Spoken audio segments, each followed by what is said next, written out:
Hello friends, അപ്പോൾ നമുക്ക് ഇന്ന് കുറച്ച് മലയാളം സെന്റൻസ് ഇംഗ്ലീഷിലേക്ക് കൺവേർട്ട് ചെയ്യാം.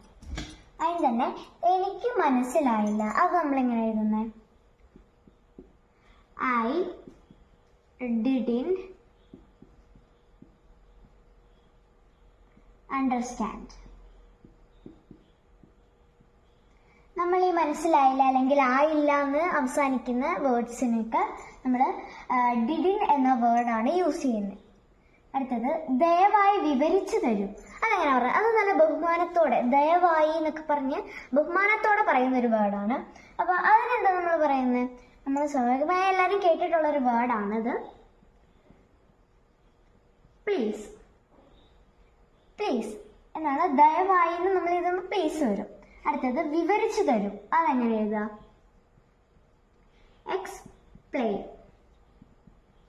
വിവരിച്ചു തരൂ എന്ന് പറയുന്നതിന് എക്സ്പ്ലെയിൻ എന്ന വേർഡാണ് ഇംഗ്ലീഷിൽ യൂസ് ചെയ്യുന്നത്.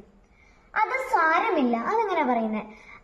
നമ്മളെല്ലാവരും നോ പ്രോബ്ലം എന്നാണ് ഇതിന് പറയുന്നതെങ്കിലും വേറെ രണ്ട് വേർഡ്സ് കൂടെ ഞാൻ പറഞ്ഞുതരാം.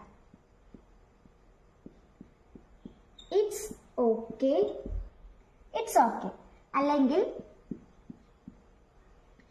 It's all right.